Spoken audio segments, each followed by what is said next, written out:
Hello, everybody. This is Justin Perez for the Air Raid Saturdays College Football YouTube channel, and welcome back for another video. Today, we are finally concluding our 2023 college football season predictions. We went through every single conference prior to this one right here, the beautiful and luxurious Fun Belt Conference, or the Sun Belt. I absolutely love this conference, man, and I think this is the perfect way to end this series off, at least for 2023. So we covered all the Power 5 conferences. We went over the 4 independent teams, and we just went through the previous 4 Group of 5 conferences. And now we're gonna finish this off with the Sun Belt Conference. We have a 14-team league to get through here. I didn't have enough room on this opening slide, but to put East and West next to these rows here. But the Sun Belt Conference, so many humongous logos. These logos are so humongous to fit onto this one slide here. But the Sun Belt Conference, it has 2 divisions: the East Division and the West Division.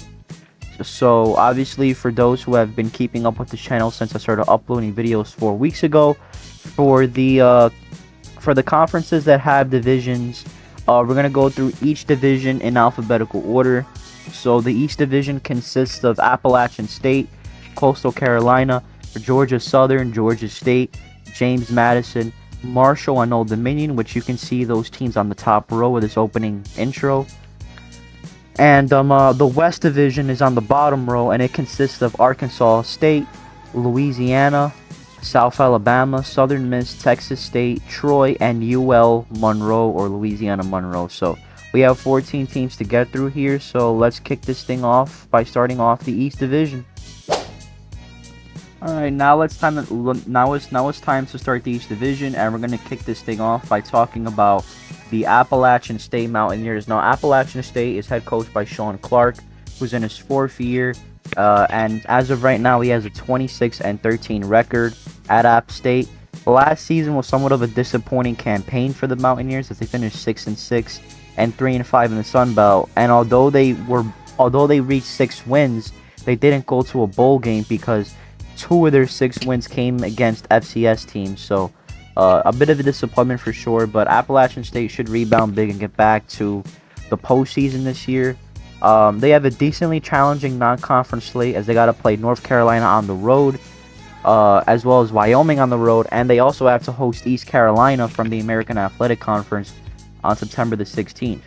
And they also have tough East Division matches. The East Division is by far the toughest and strongest of the 2 divisions in this conference, as they got to play James Madison, Coastal Carolina, and Marshall, and even a decent Georgia State team that should see some improvement this year. So it's going to be tough, but they do receive a break because one of their cross-division games are against UL-Monroe, who's slated to be the worst team in this conference. Realistic expectation-wise, I think you can envision this team going from anywhere from 6 to 8 wins. This team has some turnover on both sides of the ball. They have a brand new offensive coordinator in Frank Ponce.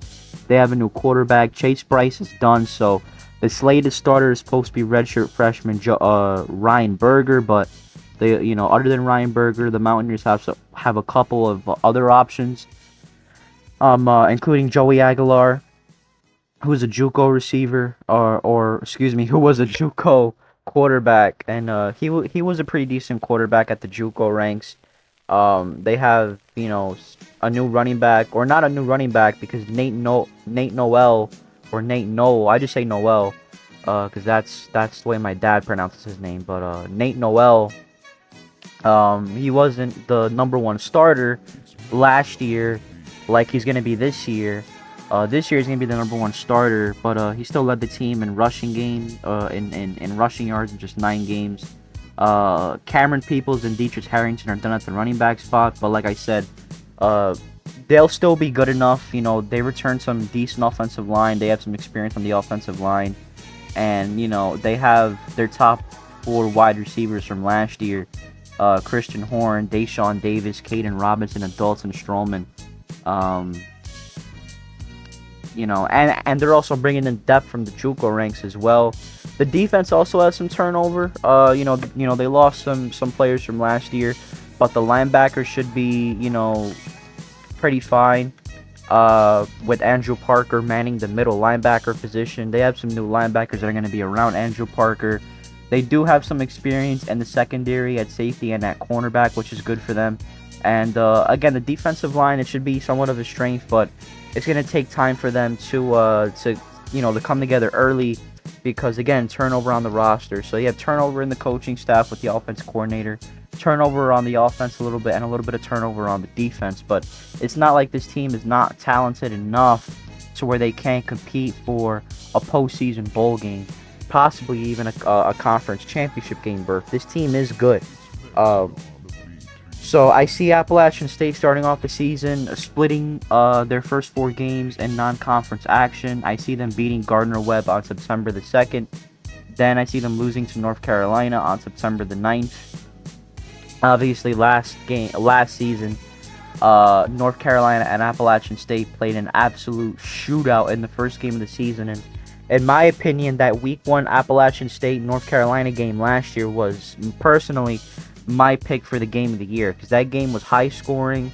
Defenses made enough plays. They made some big time plays, but it was primarily an offensive showcase, and it went down to the last play of the game. Literally, it went down to the last play where Appalachian State had a chance to take the lead, and they couldn't do it. But that was an exciting game for sure. Expect another close matchup, but I still have North Carolina beating App State, so they're 1-1. Then I think they'll beat East Carolina at home before dropping a tough road game against Wyoming. Then conference play starts off. They have Louisiana-Monroe on September the 30th. That should be a slam dunk win before they have their first bye week of the season. And since they have extra time to prepare for Coastal Carolina, I believe that they'll beat Coastal Carolina on Tuesday, October the 10th, after their first bye week. Then after that Coastal Carolina game, they have another bye week. And then they got to play 6 consecutive games to end the regular season. I see them coming out of their second bye week, beating Old Dominion, who should be the worst team in this conference. I mean, not in this conference, but in this division, in the East Division. So I see them beating Old Dominion, and then I see them getting by Southern Miss from the West Division as well. So I see them beating those 2 teams.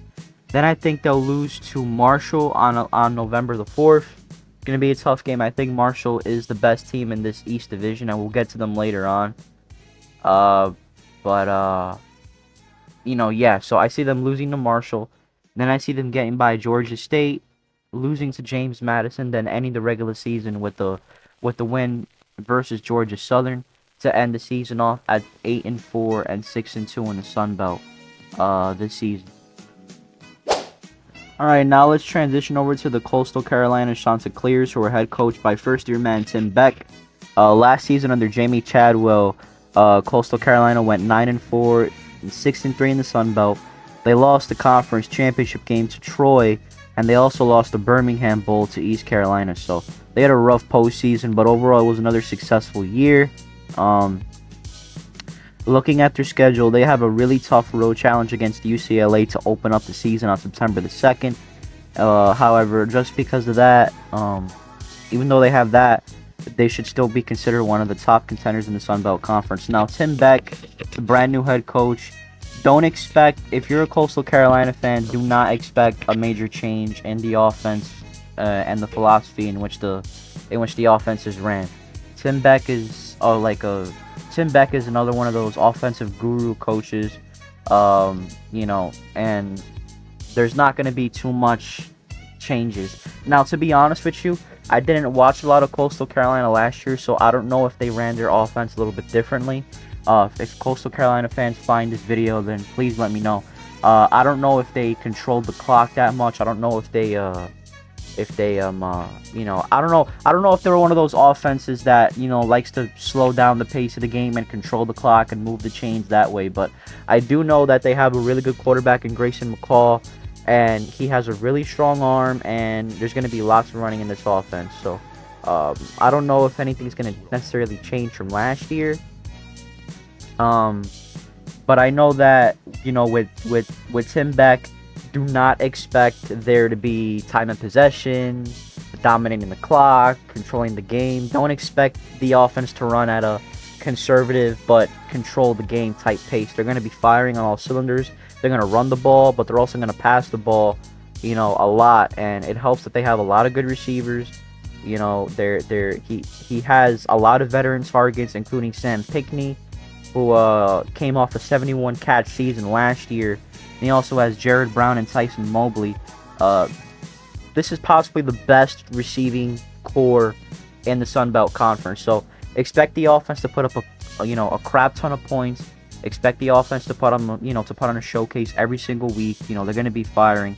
They lost a lot of good offense. I mean, not a lot.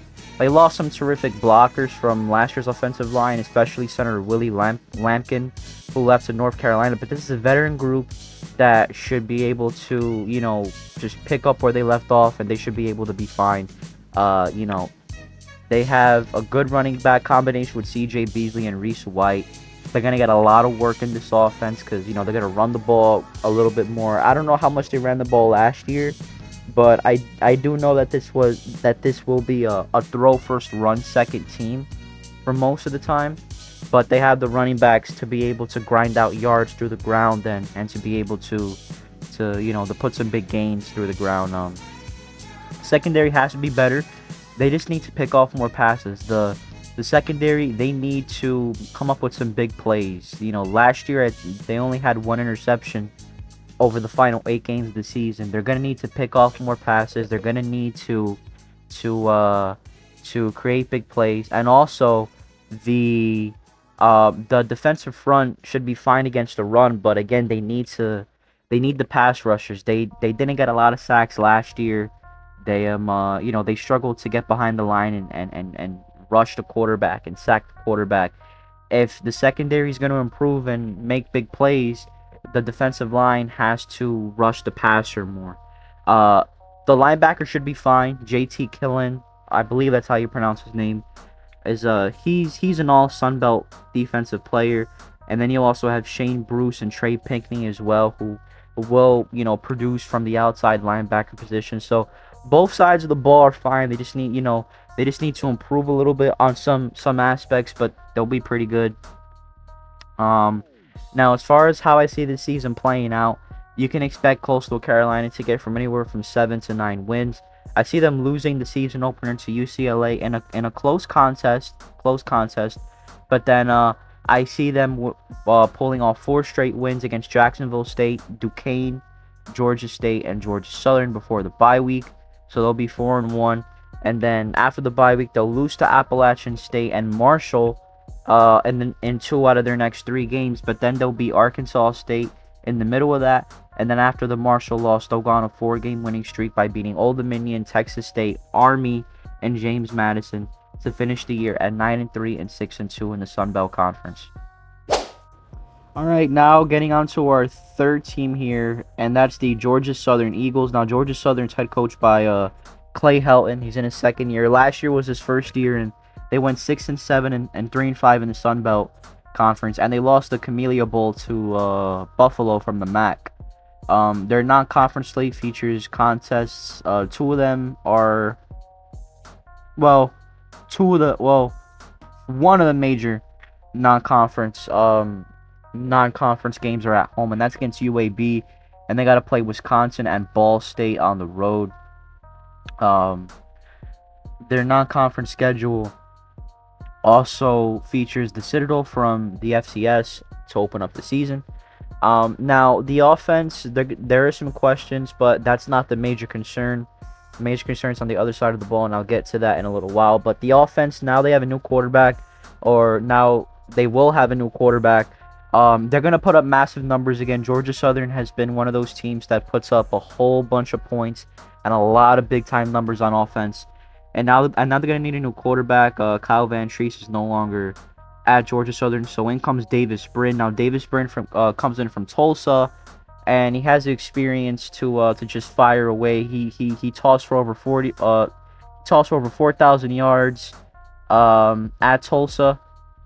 But then you also got to add in Bo Allen, who's a transfer from Tarleton State, who was a superstar recruit for Kentucky at one point. So, there's going to be a real, battle for the number 1 job heading into the season. I don't know if they announced the starter yet. I didn't check. But, Davis Brin or Bo Allen are going to be the are going to be the main guys, two of the main options who are going to lead this offensive attack. And it doesn't matter who the starting quarterback is, because the receivers are there. They have Caleb Hood, they have Derwin Burgess, their two top receivers from last year, and they also bring in a new tight end from Kentucky and Keaton Upshaw. And the running game is not Georgia Southern's bread and butter, but it's also a big part of the puzzle. It's not as big as the passing game, but it's just as important for churning out yards. Gerald Green is lost to East Carolina, but Jalen White is back, who led the team in rushing with 914 yards and 10 touchdowns. And you also have to throw in O.J. Arnold, part of the equation as well. So the offense will be fine. The question remains with the defense. Oh my God, the defense last year, for as great as the offense was last season, the defense was terrible. Pretty much, anytime every game was such a war for the offense. They would have to score like so many points in every game just to have a chance to win, because the defense would give up so many big plays, especially through the air. It was just terrible. Now they do have a new defensive coordinator in Brandon Bailey, who's gonna try to clean all of this up. And really, the first piece of restructuring this defense is finding a pass rush. The pass rush was just non-existent last year. They couldn't get to any opposing quarterbacks at all. But in my opinion, the biggest challenge will be to restock the secondary. Just, oh my God. Now, the secondary, I'm not going to blame the secondary for the defensive struggles last season. The secondary can only do as good.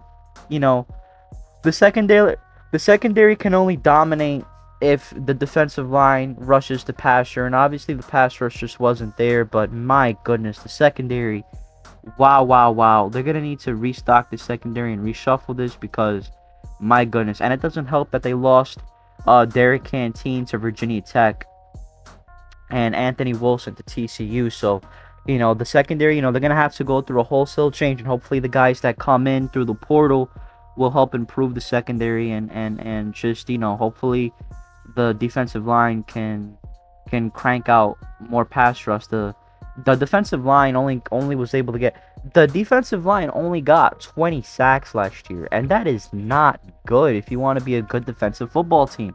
So they're going to need to get more sacks, and the restructuring of this defense for Brandon Bailey starts up with the defensive line, and the secondary needs to get restructured as well. The one positive, though, should be the linebacking core. They have Marcus Watson Trent, and Kadri Jackson.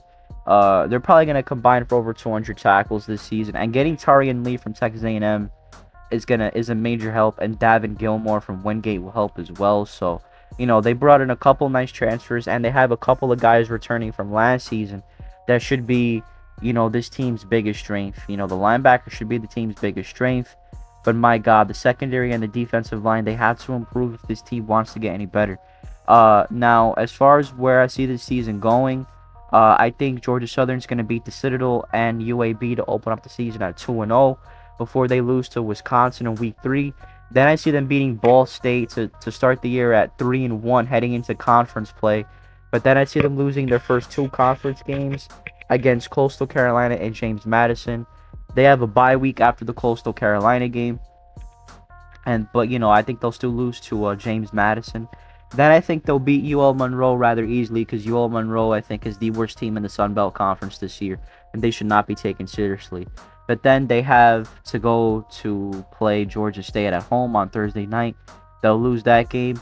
But then I think they'll beat Texas State on November the 4th before going on an ensuing 3-game losing skid to end the season at 5-7 and 2-6 in the Sun Belt. I have them going anywhere from 5 to 7 wins. And if you're asking me, the Old Dominion game is definitely a winnable contest, and maybe they can pull off an upset against Appalachian State, Coastal Carolina, or Georgia State. I don't see them beating Marshall. James Madison's also a potential game that they could win. So yeah, they could win either against Appalachian State, Georgia State, and James Madison. They could beat Coastal Carolina. I don't see them beating Marshall. And the Old Dominion game is an extremely winnable contest as well. So I have Georgia Southern going 5-7 and 2-6 in the Sun Belt Conference. All right, now we're transitioning over to the Georgia State Panthers. Now, Georgia State is head coached by Sean Elliott, who's in his 7th year at GSU. He has a 34-38 record with the Panthers since he joined them as the head coach. Now, last season, Georgia State went 4-8 and 3-5 in the Sun Belt Conference. They did not have a good year at all. They just had a lot of struggles on both sides of the ball, and it was very, very difficult for them to pick up anything or get some consistency. But this team definitely is talented enough to make it to to make it back to the postseason. They definitely have some talent on offense that is definitely watchable, that you definitely need to watch out for. One thing about this Georgia State offense is they're gonna run the ball, run. That's all they do. Or it's not all they do, but that's primarily how they run their offense. You're just gonna run the ball. They're gonna keep the ball on the ground. They're gonna move the chains. They're gonna move the sticks, and they're gonna control the pace of play with their running style. Now they have a great core of available runners. They have quarterback Granger. Darren Granger. Yeah, Darren Granger. I forgot his name for a second. Darren Granger. He's a good quarterback. He can sling it around, but he led the team in rushing last year, which really goes to show you that that's Georgia State's bread and butter. They have Darren Granger, and they also have Marcus Carroll, who's a really solid veteran back. Unfortunately, Tucker Gregg is done at Georgia State. He's gone, but Marcus Carroll and Darren Granger should definitely pick up the slack for the running game. Now, as far as the passing game is concerned, they do have several decent, returning receivers. They did lose their top receiver in Jamari Thrash, who transferred to the University of Louisville for this upcoming season. But they do return their next top six receivers from last season. And they also brought along speedster Jakari Carter from Merrimack, who's going to add a lot more flash and pizzazz to the passing game. Definitely expect him to be more of a deep route option. He's going to be tasked with running down the sideline, throwing, deep passes. Expect him to catch a lot of those deep passes from Darren Granger. But again, the bread and butter for Georgia State's running offense is running the football. Now, the defense, just like Georgia Southern, Georgia State had a lot of issues defensively, and in comes new defensive coordinator Chad Staggs from Coastal Carolina, and the pass defense was just it was not good. Now, the turnovers were there. They did, the pass defense did produce some takeaways, but it just, the only time the secondary didn't get hit hard was when the opposing team was running the ball.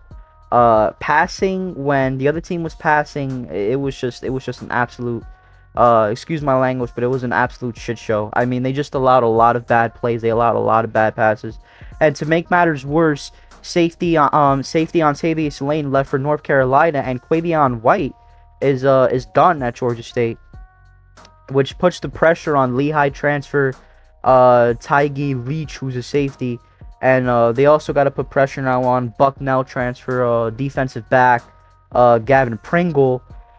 Pringle and Leach, they're going to need to step up and shine right away in this pass defense. Now, luckily, they still have Bryquise Brown. Now, Bryquise Brown is a nice corner who should be the main defensive back that leads the secondary. But just like Georgia Southern, who we just talked about, in order for this team to show in order for the secondary to be improved, they're going to need help from the pass rush. The pass rush, just like Georgia Southern, Georgia State struggled at pass defense, and the pass rush was their main weakness. They struggled to get to the quarterback, and it was just hard to watch if you were a Georgia State Panthers fan. And again, to make matters worse, just like the secondary, the defensive line loses one of their best players, top defensive tackle, and their leading sack artist in Thomas Gore transferred to the University of Miami to play for Mario Cristobal's Miami Hurricanes. But the linebacker should be fine. They still have Shamar McCullum, and now they added Clemson transfer Kevin Swint, who should, they should be able to get in the backfield a lot. and they should be able to provide a boost for the defensive pass rush. Uh, but again, they're going to have to shine because, again, they lost another linebacker in Jamil Muhammad. Jamil Muhammad transferred to USC. So, they're going to have to replace a lot of their best players. But luckily for them, they bring in a lot of key transfers that should help out and should improve the defense, and that should improve the pass rush. Now, as far as how I see this season going, they have a manageable non-conference schedule. But when it comes to their non-conference games, they have that one daunting trip in late November, as they got to go play LSU in Baton Rouge. And you can pretty much throw that game out. There is no way that Georgia State is beating LSU on the road. But other than that, their other non-conference games include Rhode Island from the FCS. They got to play UConn, and they got to play Charlotte.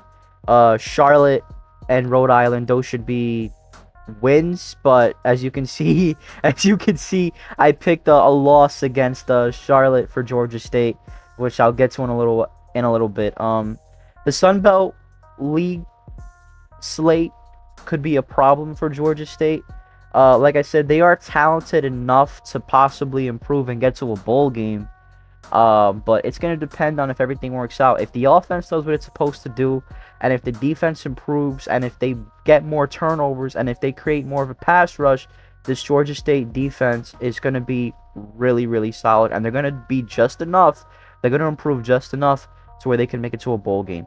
Now, as far as I see the season starting out, I see them winning their opening game against Rhode Island at home on Thursday, August 31st. And then I see them losing their next 4 games. I think they'll lose to UConn. I talked about UConn in my independence preview, independence prediction. And UConn, they're going to have a improved passing game. And their improved passing game might, cause a lot of problems for this Georgia State pass defense. Like I said, they struggled a lot last year. So, I think they'll lose to UConn. They'll lose to Charlotte. They'll lose to Coastal Carolina to start conference play, and then they'll lose to Troy before the bye week. But after the bye week, I see them going on a 4-game winning streak. I think this Georgia State team, they're going to be talented enough to upset one of the bigger teams in this conference. And I think that Marshall's going to be the biggest victim of that. I think they'll lose to Georgia State. I think they're going to have a clunker somewhere in their conference slate, and we'll get to Marshall in just a little bit. But I see them beating Marshall on the 14th of October. Then the next week, they got to go on the road and play Louisiana. I see them beating Louisiana as well. Then they have a short week as they play Georgia Southern, who we just talked about, as that game's on a Thursday night on October the 26th. But they'll beat Georgia Southern, I think. And I think they'll also take down James Madison. This team, I think, is going to be improved enough to where they can take down some of the better teams in the Sun Belt Conference, which is why I'm not that worried about them not making a bowl game. So they'll get that 4-game winning streak. Then I see them losing to Appalachian State and LSU for a 2-game losing streak. Appalachian State is a game that Georgia State could win, but I just think that Appalachian State, we talked about them. I think they're gonna have way too much firepower for Georgia State to handle. And like I said, just forget about that LSU game. That LSU game, just throw it to the trash can. There is no chance that Georgia State's going to be able to beat LSU in Baton Rouge. So I see them at 5-6, heading into a do-or-die matchup in the last week of the season to salvage their campaign against Old Dominion on November the 25th. And I do believe that Georgia State will beat Old Dominion. They are very lucky that they get Old Dominion during the last week of the season. If they're able to have a good October, and if they're able to go on that 4-game winning streak like I see them going on, then they're going to put themselves in a position to make it to a bowl game against Old Dominion, and I believe that they will make it to a bowl game as they'll beat Old Dominion, and I see Georgia State finishing the season at 6-6 and 5-3 in the Sun Belt. Alright, we're transitioning over to the James Madison Dukes. Now, James Madison last year debuted in FBS football for the first time, and last season was such a special season. In their first year in FBS play, they went 8-3 and 6-2 under now 5th-year head coach Kirk Cignetti. Cignetti right now has a 41-8 record and is by far one of the more successful coaches in college football ever since he got the gig at James Madison 5 years ago. James Madison proved that they belong in the FBS. They were one of the best programs in in the pretty much, in the FCS for a number of years until they moved up. And I'm happy they moved up. And last year proved that they belong in the FBS world. They went 8-3 and 6-2 in the Sun Belt Conference. But unfortunately, the NCAA has this retarded and dumb rule, in my opinion, that prevents James Madison from playing in a postseason bowl game until 2024, which is next year. I don't understand why the NCAA imposed that rule, and I think it's dumb and stupid. And I'm so sorry for James Madison fans that they could not experience their team playing in a bowl game last year. To me, it's just dumb. It's just stupid. And to me, it's just ridiculously disrespectful. But anyway, last year they went 8-3, like I said. Now this year they can potentially sweep their non-conference slate. As if you look at their non-conference slate, they don't, it's a manageable slate. The biggest school that they have to play in their non-conference schedule is a really bad Virginia team from the ACC on September the 9th. They also got to play Bucknell from the FCS. They got to play Utah State from the Mountain West, and they got to play UConn from the Independents on November 11th. So those 4 non-conference games could be the base for 4 wins. Now, they have a really favorable non-conference schedule, and they will be one of the main contenders in the Sun Belt Conference this season. As far as my realistic expectations are concerned, I expect this team to go from anywhere from 6 to 10 wins. Now, looking at the offense, it could be a lot better on third downs. They were great at controlling the clock and great at dictating the tempo of the game, but they need to convert more on third downs. And also they need to get more out of the ground game. I looked up how many yards they got last season per carry, and they only averaged 4.3 yards per carry, which really isn't all that good. Leading rusher Percy Obisi is gone, but Latrell Palmer, is strong and a physical player that can lead a potentially solid and devastating running rotation. They also lost their quarterback Todd Centrero, Centrero, if I'm pronouncing that right. He was second on the team in rushing as well. But, they do have some intriguing options from the transfer portal. They brought in Arizona quarterback Jordan McLeod, and they brought in Wake Forest Brent Griffiths to see if they can upgrade the position. And they also, improved their receiving corps through the transfer portal, as they brought in Amarion Dollison from South Florida. They brought in Elijah Surratt from St. Francis, and they brought in Phoenix Sproles from North Dakota State to pair with Reggie Brown, who was one of their better wide receivers last year.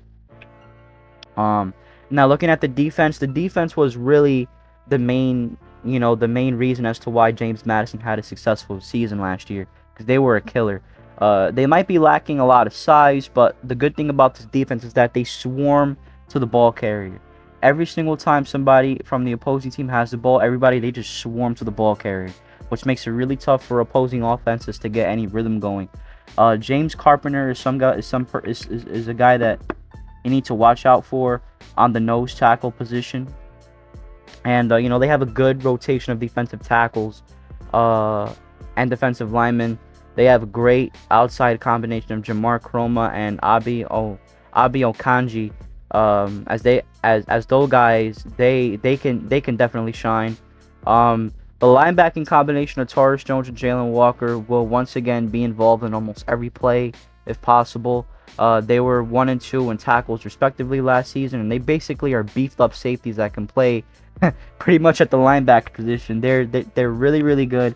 There's not that much size in the rotation, but the rotation is still pretty damn good. And when you have Jones and Walker starting, you got a pretty good advantage working for you. And it was a big help for them that few of the teams that are on the schedule could throw, because the secondary did struggle a lot. Last season, Georgia Southern lit up the secondary for 578 yards through the air, but it was the only time they allowed more than 250 yards or more during the game passing wise. Their top defensive back has to be Chauncey Logan, who can always break up a ton of passes. And their safeties, even though they're a bit small, they can definitely, have some big hits on you. So overall, this team lost a couple parts, but they should still be solid. As far as how I see them getting Going this season, I see them starting off 2-0 with the win over Bucknell and Virginia.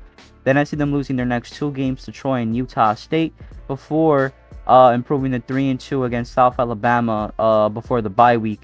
Now, after the bye week, they'll beat Georgia Southern, then they'll lose to Marshall. They'll beat Old Dominion, and they'll lose to Georgia State. And then they'll win their next 2 games against UConn and Appalachian State in mid to late November to become bowl eligible, even though they can't get to a bowl game until next year, which is again retarded in my opinion. But and just another stupid rule the NCAA passes, which makes no sense. But yeah, they'll get to 7-4, then they'll lose to Coastal Carolina at 7-5. So they'll end the year at 7-5 and 4-4 in the Sun Belt. It'll be another solid year for the James Madison Dukes. Alright, now moving on over to the Marshall Thundering Herd. They're the best team, in my opinion, in the East Division in the Sun Belt Conference. They're head coached by Charles Huff, who's in his 3rd year, and he has a 16-10 record. Last season, they went 9-4 and 5-3 in the Sun Belt, and they also won the Myrtle Beach Bowl against UConn. They're one of the best defensive teams in all of college football heading into the season. They have a really good defense.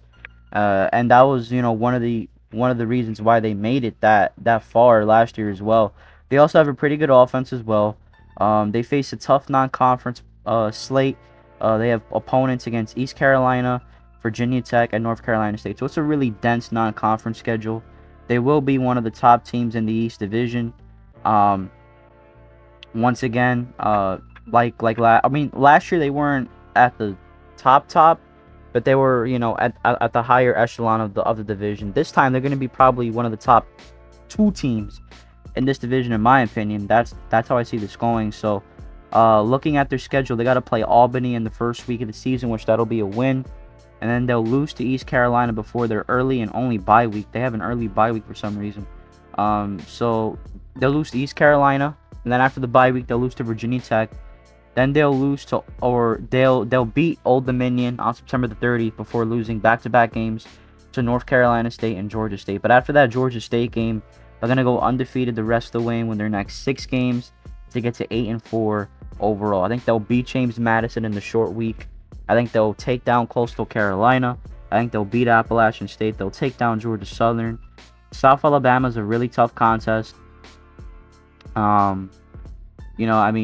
South Alabama is going to be a really tough contest. That's their cross division game, which that's crazy. But I think they'll beat South Alabama, and then they'll take down Arkansas State to come up with a record of 8 wins and 4 losses.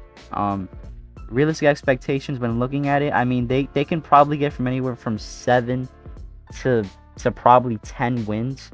And the reason why I say that is because even though they got to play Virginia Tech is in a rebuild year, so I would not be surprised if Marshall takes down Virginia Tech this year on the road at home. That's a home game too, by the way. So that's something to worry about. Or if you're Virginia Tech, that's a home game. The crowd should be up and going since they're hosting an ACC team. And Virginia Tech is not very good. So even though I see Marshall losing that game, that's a possible win. And also that East Carolina game could be a win, and possibly that Georgia State game could be a win as well. So it's possible they can go undefeated in conference play. I just think they'll have a hiccup somewhere along the line in conference play. But overall, this is going to be a really good team, and I see them finishing 8-4 and 7-1 in the Sun Belt Conference. All right, now let's talk about the last team in the East Division, and that's the Old Dominion Monarchs, who are head coached by Ricky Ronnie. Ronnie? I don't remember. I don't know how to pronounce his last name, but Ricky Ronnie. I'm just gonna guess. Ricky Ronnie's in his 3rd year at Old Dominion. He has a 9-16 record. Last season, Old Dominion finished 3-9 and 2-6 in the Sun Belt Conference, and I believe they also beat Virginia Tech last year, which is kind of weird for a team, to have a big upset at home against a Power 5 conference team and just crap the bed the rest of the way. That's what and that's exactly what happened with Old Dominion last season. And this season, they are probably by far the worst team in the East Division. They're not the worst team in the conference, but they're the worst team in the division. And their schedule doesn't help. They got to play a tough non-conference collection of games. They got to go this time on the road to Virginia Tech. They got to play Wake Forest, and they have to play Liberty as well. So that's not an easy non-conference schedule to have. They will almost certainly not be a factor, especially since they play in the more tougher division, which is the East, like I just mentioned. My realistic expectation for them is to get from anywhere from 1 to 3 wins.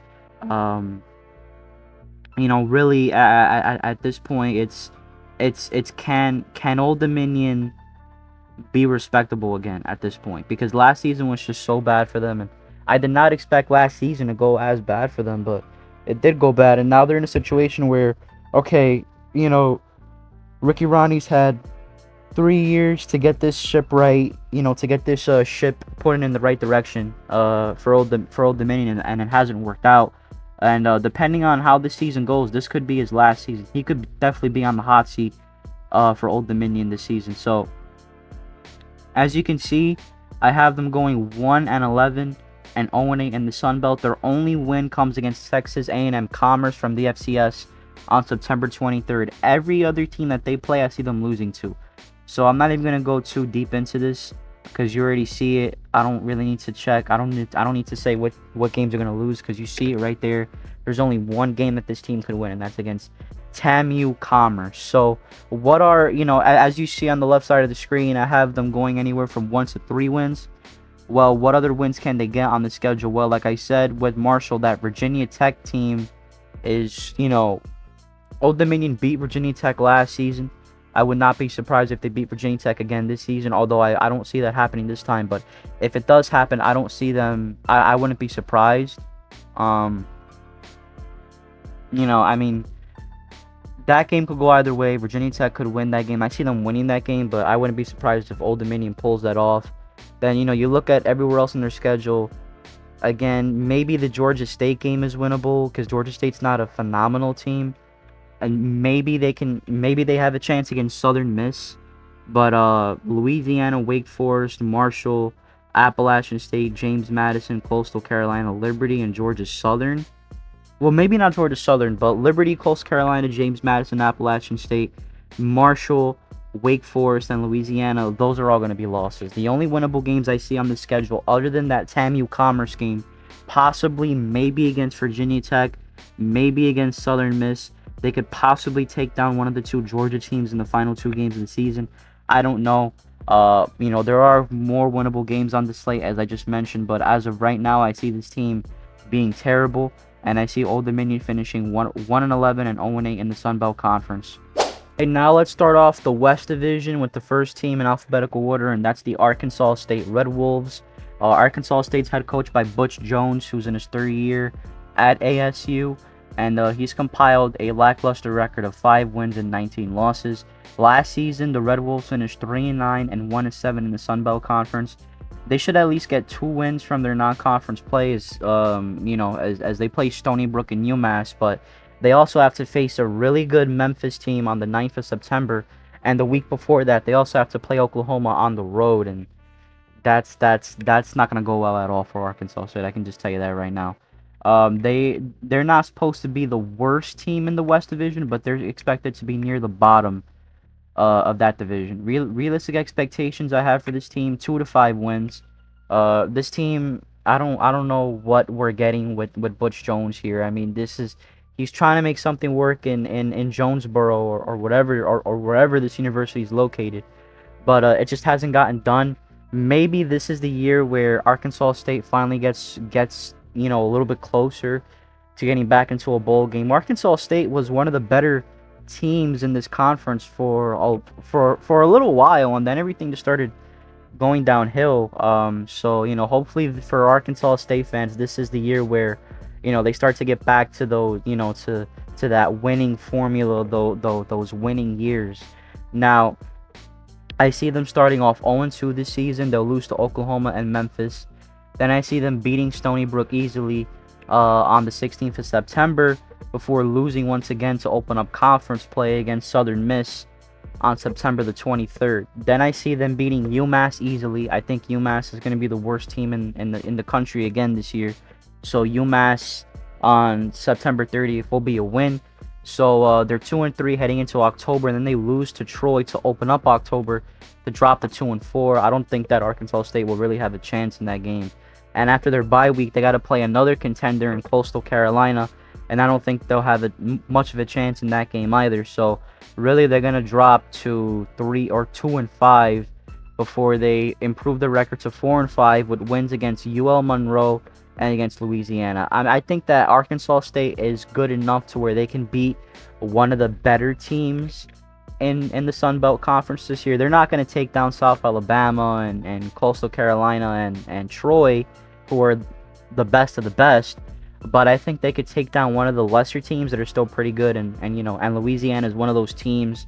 So I think that, and we'll be talking about Louisiana right after Arkansas State. So I think they'll beat Louisiana, and then they'll lose to South Alabama on November 11th before they beat Texas State to get to 5-6, which sets up a do-or-die season-ending showdown on the road against Marshall to save their season, but they'll lose that one to drop to 5-7 and 3-5 in the Sun Belt Conference. I don't think that Arkansas State could get past 5 wins. I mean, maybe they could take down Southern Miss, maybe they could beat Memphis, but Oklahoma, Troy, Coastal Carolina, South Alabama, and Marshall are no-nos for me. So if they want to win, if they want to get to a bowl game, they're probably going to have to find a way to either beat Memphis or Southern Miss, or possibly even both teams if they want to stay alive in the bowl picture. I don't think this team is ready to make it back to a bowl game, but I think a 5-7 record for Arkansas State would be enough to please their fans and show them that they are improving, and that's where I see them finishing the season. So 5-7 and 3-5 in the Sun Belt. All right, now the second team in the East Division in the West Division, that we'll be taking a look at is the Louisiana Raging Cajuns. I don't know if they got rid of the Lafayette part, because when I was growing up, it used to be called Louisiana Lafayette. Now it's just called Louisiana, so I don't know if they officially got rid of the Lafayette part in the name, but whatever. Anyway, the Louisiana Raging Cajuns are head coached by Michael Desmarais with that classic Louisiana-style spelling. Desmarais is in his second year, and he has a 7-7 record. Last season was where he coached most of his games. The 13 of the 14 games he's coached at Louisiana happened last season, where the Raging Cajuns went 6-7, 500 in the Sun Belt Conference, and they lost the Independence Bowl. Now they have a somewhat tough non-conference slate that features UAB, Buffalo, and Minnesota. However, they do have a manageable Sun Belt Conference schedule, as they avoid some of the top teams in cross-division games such as James Madison, Appalachian State, Coastal Carolina, and Marshall. So because of that, I think this team can get anywhere from 6 to 9 wins, 9 wins being obviously the most. I see Louisiana starting off 2-0 as they beat Northwestern State from the FCS World and Old Dominion to open up conference play. Then I think they'll lose to UAB in their second non-conference game on the 16th of September.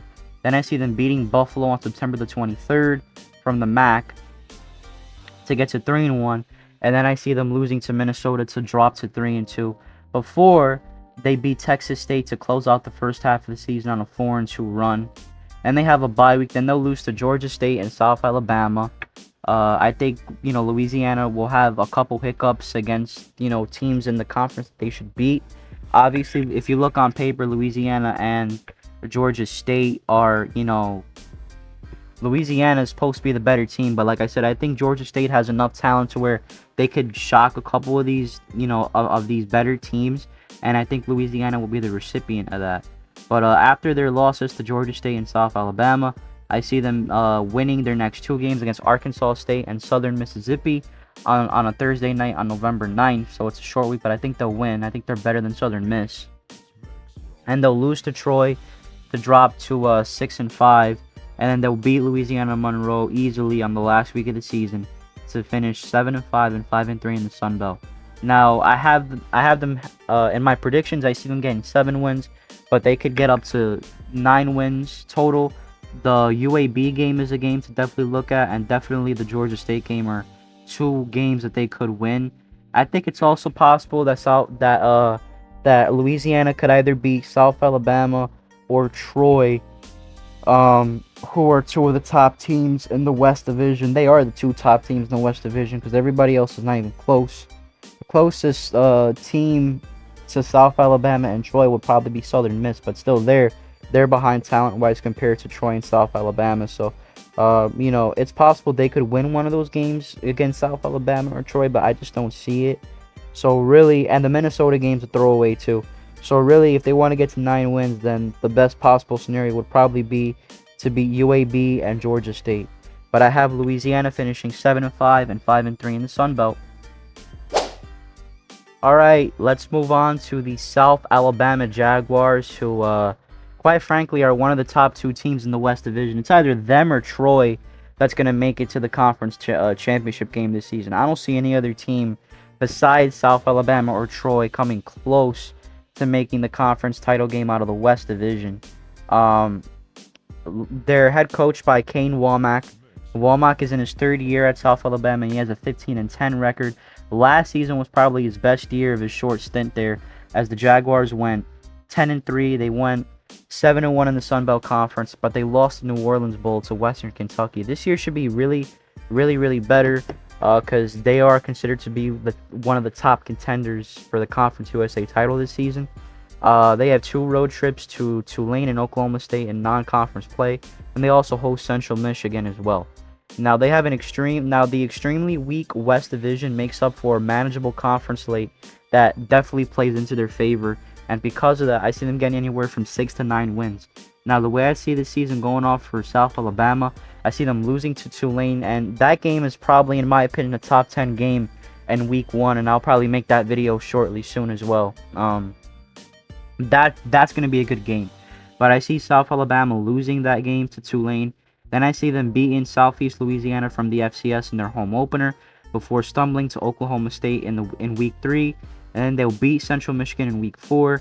And then they'll lose to James Madison in week 5 before easily taking down UL-Monroe in week on October the 7th. So on week 6, excuse me, I had a bit of a brain fart there.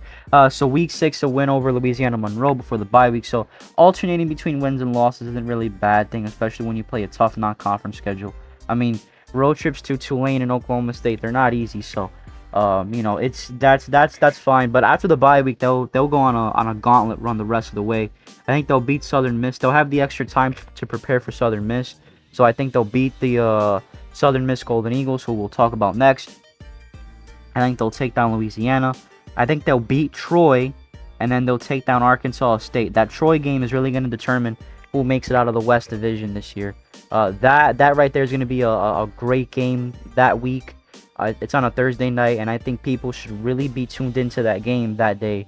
That's going to be a really fun game if everything goes out the way that we're all expecting it. So that game, they'll beat Troy, and then they'll beat Arkansas State to get to 7-3. Then I think they'll lose to Marshall, which is fine. I mean, Marshall is definitely not a bad team. They're one of the best teams in the East Division anyway. So no problem losing to them. And then I think they'll beat Texas State to finish the year 8-4 and 6-2 in the Sun Belt. Now, I think they have mostly to get up to 9 wins. That's the most amount of wins that they could get is 9. So if anything, I think that really any of the 4 games they lose to are winnable games, including that Oklahoma State game. I could see them winning any of those 4 games I chalked up as losses for them. The Tulane game is going to be tough. The Oklahoma State game is definitely going to be a tough game for sure. I think it'll be really, really close. The James Madison game is going to be a dogfight, and the Marshall game could be a dogfight. So really, South Alabama could win 1 or 2 more of those 4 games. I just don't see them going to 10 wins this season. I think 9 is the max that they could get to, but I wouldn't be surprised if they get to 10. Really, any of those 4 losses, they could win. They're a really good football team. I really like what Cade Womack's doing down in South Alabama, and I think that this team's going to be a force to be reckoned with in the Sun Belt Conference this season. So 8-4 in the overall, and 6-2 in the Sun Belt for South Alabama. All right, now we're going to be talking about the Southern Miss Golden Eagles, who are head coached by Will Hall. Hall's in his 3rd year at Southern Miss, and he has a 10-15 record. Last year was his best year at the helm for Southern Miss, as the Golden Eagles went 7-6. They went 500 in the Sun Belt Conference, and they won the Lending Tree Bowl against a really bad Rice team that only got in because of the GPA or some shit like that. They needed an extra team to play a bowl game, to fill out one of those spots, and definitely Rice got in there because obviously because of their academic standards and their high GPA from previous years, they got in. So that was a like a really unimpressive win, but they won a bowl game. They won the games they were supposed to win, which counts. Now, as far as this season, they have to play Florida State, Tulane, and Mississippi State in non-conference play, which is really tough. And they have tough league games against Appalachian State, South Alabama, Louisiana, and Troy. However, even though they have a really difficult schedule, a bowl game, another bowl season appearance is definitely possible. I have Southern Miss going anywhere from 5 to 7 wins. Now, as far as how I see the season unpacking, I think they'll beat Alcorn State easily in the opening game of the season before they lose to Florida State and Tulane. The Florida State game is on the road, and obviously Florida State, I'm really high on them this season. I'm really expecting them to become a great team this year and possibly an ACC champion. I have them actually winning the ACC championship, so I definitely think that'll be a blowout loss for Southern Miss. And then I think the Tulane game will be a little bit close, but I don't think they're gonna win that one. So a loss to Tulane to drop to 1-2. But then I see them pulling off a 3-game winning streak before their one and only bye week. I see them taking down Arkansas State, Texas State, and Old Dominion. Really fortunate there for Southern Miss that they play, a paper soft schedule to open up conference play there. So they're right away 3-0 in the Sun Belt. Then they have a bye week. Then I see them losing to South Alabama and Appalachian State. Even though they have extra time to prepare for South Alabama, I think the Jaguars will kick the Eagles' ass in this one. And they'll lose this one, and then they'll lose to Appalachian State as well. And then again, they're very fortunate that they have to play Louisiana-Monroe late in the season, so they'll play Louisiana-Monroe and they'll beat them on November the 4th. Then I think they'll lose the next 2 games to Louisiana and Mississippi State. The Mississippi State game is a throwaway game. There's no way that Southern Miss. If Southern Miss beats Miss State, then that's gonna be a big moment for that program. But I don't think it's gonna happen. And then also Louisiana. Again, I could see a world where Southern Miss beats Louisiana, but I don't think it's gonna happen. But getting past those 2 games, I think they're good enough to be at least one of the top teams in the conference, and I think that'll come against Troy in the last game of the season. I think Troy will have a hiccup somewhere, I don't think Troy's gonna necessarily beat all the teams they're supposed to beat. I think Southern Miss will definitely be a shocking loss for Troy for sure. So I see Southern Miss going 6-6 and 5-3 in the Sun Belt. Successful season. They'll get back into a bowl game. They should be good enough to get back into a bowl game. They still got Frank Gore Jr., who definitely should have been on one of the preseason All-American teams in my opinion. But that's just my opinion. And I plan on doing a video talking about the preseason All-Americans very soon anyway. So but anyway, I see Southern Miss going 6-6 and 5-3 in the Sun Belt.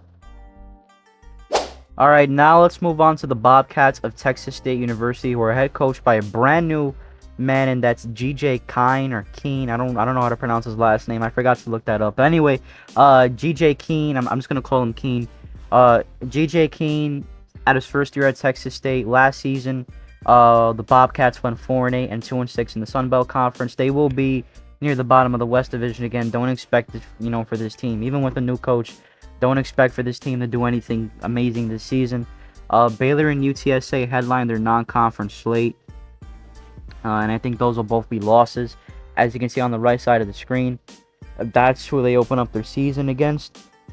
I think this team could get anywhere from 2 to 4 wins. I don't necessarily believe that they're good enough to make it to a bowl game. They haven't made a bowl game once in their entire FBS tenure since moving up in 2012, I believe. And I think they're going to miss another bowl game this year. So, and definitely, this team is not gonna be great at all. I don't have any expectations for Texas State. I think really the only 2 games they'll win this entire season are against Jackson State on September the 16th and against Louisiana-Monroe on October the 14th. Every other game, I think, will be a loss. Again, I don't really need to go too much into detail. You know, the bad teams, you already know that, you know, with the bad teams, you know, you just don't expect them to do anything special, and that's the case with Texas State. Now, G.J. Keene, he's an offensive coach for sure, so he'll definitely prioritize the offensive side of the ball and help get that side of the ball improved. I would probably expect that by next year, GJ would be able to implement his offensive systems very well. It's obviously going to be a struggle this season. Now, I have them getting up to a max of 4 wins. The Nevada game on September the 23rd is definitely a game that Texas State could win, because Nevada is not going to be is not a good team either, but I see them losing that game anyway.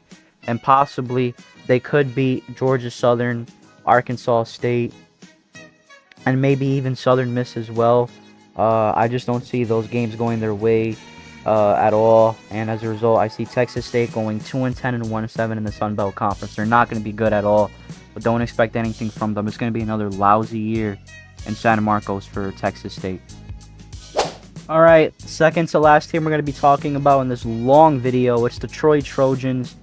Troy, just like South Alabama, I almost said Sam Houston by accident. South Alabama, along with Troy, they're gonna be you know, the 2 top contenders in the West Division and in the conference as well. They're definitely gonna be up there for competing for the Sun Belt title.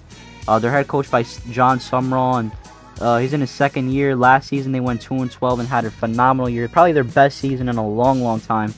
They went 8-1 in the Sun Belt Conference. They won the conference title against Coastal Carolina, and they also won the Cure Bowl against the UTSA team that many people thought were better than Troy. So, you know, they had a phenomenal year that ended well in the postseason. And this year expected to be another successful season. They got to play Kansas State, Western Kentucky, and Army in non-conference play, and that's somewhat of a bit of a tough schedule. But I'm sure Troy will be able to handle it just fine.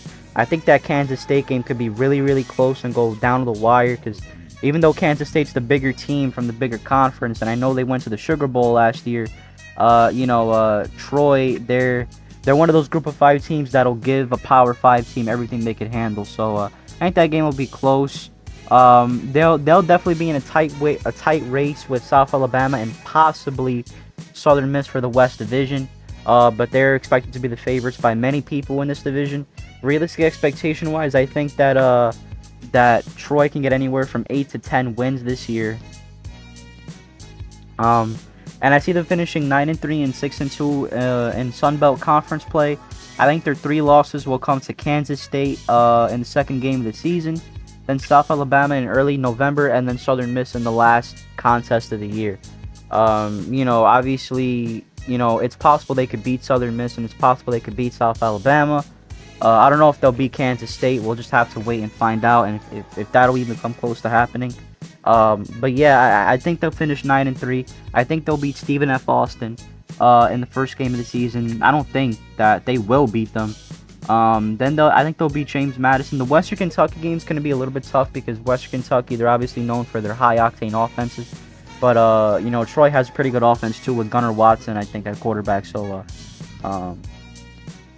whatever his name is. I know his name. I know his first name is Gunnar, or whatever. But yeah, I forgot his name. But anyway, you know, they have a really good quarterback. They have a really good offense. So, you know, I think they could win a huge collection of games. And like I said, since they're in the West Division, it'll make it really easy for them to pull off a lot of wins. You know, other than that Western Kentucky game, they'll beat Georgia State. They'll beat Arkansas State. They'll take down Army in non-conference. They'll take down Texas, Louisiana-Monroe, and Louisiana. So, you know, Troy is one of the best teams in this division, if not the best.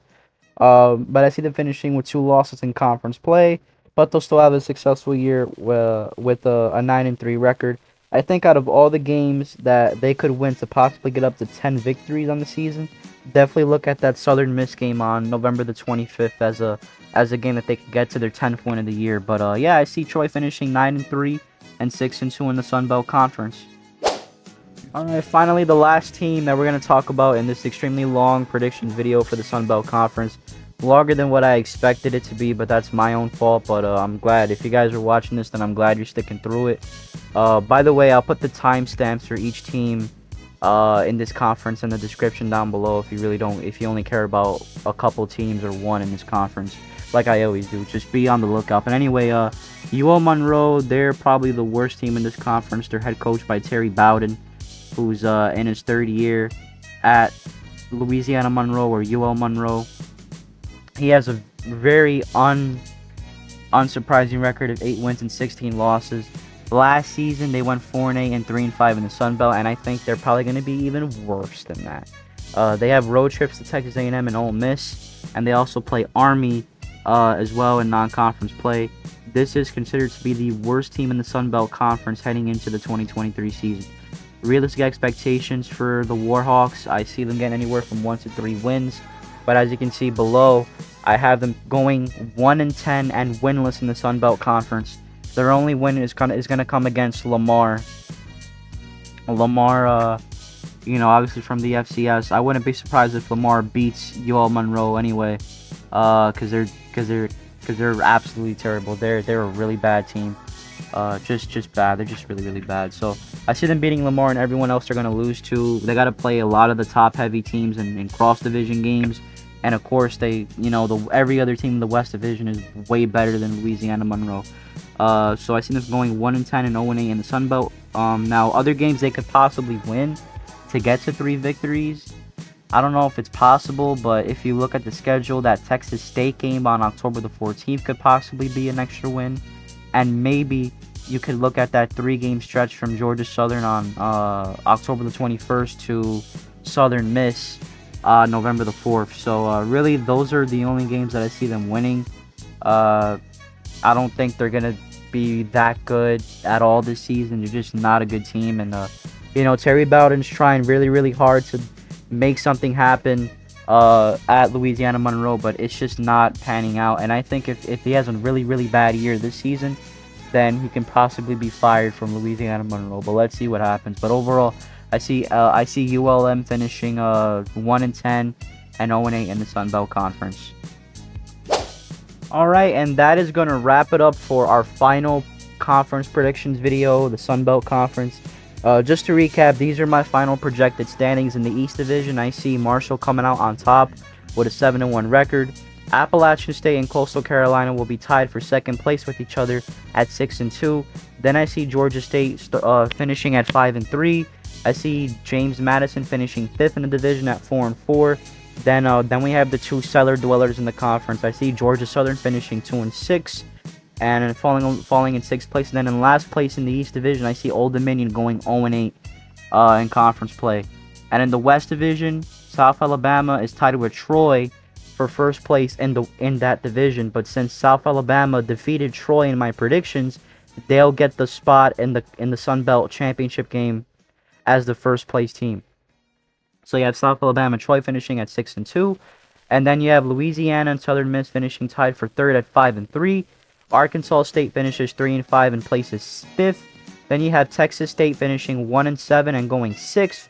And then you have UL-Monroe or Louisiana-Monroe going 0-8 and finishing in dead last place in the West Division. As far as my Sun Belt Conference Championship game prediction is concerned, I have Marshall beating South Alabama in the Sun Belt Conference title game. Since the East Division is the tougher division in the West, I think Appalachian State will be... I think that Marshall will be way more equipped and prepared to play a top-heavy team than compared to South Alabama. Really, the only other team that South Alabama really has to worry about is Troy. Louisiana and Southern Miss, they could have good teams this season. They could make it to a bowl games, but let's just be honest. They're not, legitimate threats to win the conference this season at all. And they're certainly not legitimate threats to win the West Division either. So, really, Marshall's going to be more prepared heading into the Sun Belt Conference title game because they will have gotten more used to playing more talented and more top-heavy teams compared to the South Alabama Jaguars. So I see Marshall winning the Sun Belt over South Alabama, and that's going to do it for my Sun Belt Conference Championship prediction, or my Sun Belt Conference predictions. for the 2023 season.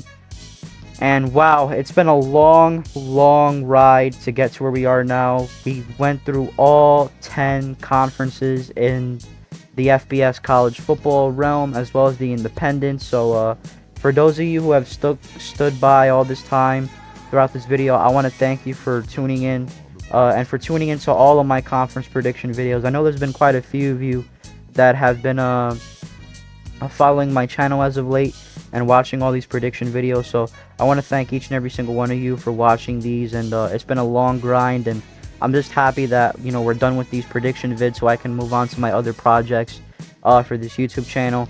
By the way, I just checked my channel right now and I see I have 17 subscribers right away.